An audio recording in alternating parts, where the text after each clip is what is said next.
মেরেও থাকে। আল্লাহ তাআলার নাম নিয়ে এখন যার যার বাড়ি করে চলে যাও।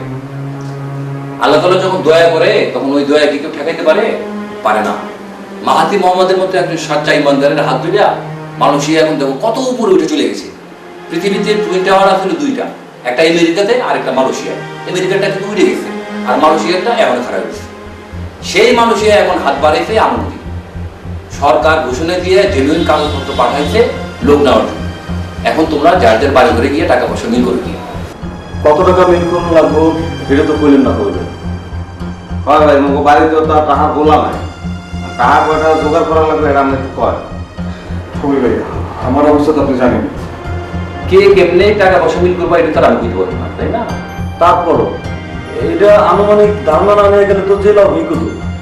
আন্দাজ ধরে আমি কিছু করতে পারবো না। তুই একটা দিন কবুল করো, জিনিসটা বিষয়টা ক্লিয়ার হোক, তারপর দেখা যাক কি হয়।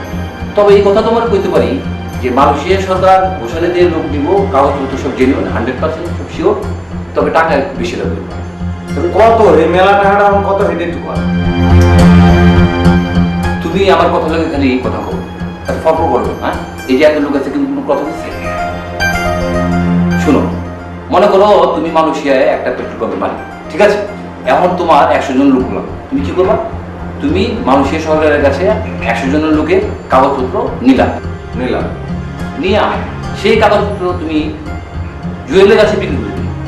জুয়েলের কাছে যখন তুমি কাগজপত্রগুলো বিক্রি করলে, এই খবরটা রশিদ শুনে আবার জুয়েলের কাছে টাকা পয়সা দিয়ে কাগজপত্রগুলো নিয়ে নিয়ে রশিদ আবার আমার কাছে আয়া সেই কাগজপত্রগুলো দিল দিয়ে আমার কাছ থেকে টাকা নিল।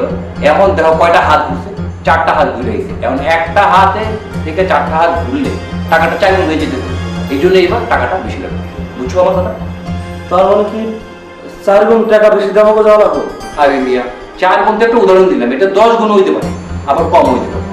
এটা নিয়ে মানুষের সাথে দিন দরবার চলতেছে। কয়েকটা দিন অপেক্ষা করো, ধৈর্য ধরো, দেখো কি হয়। ওটার উপর নির্ভর করছে তুমি যাও।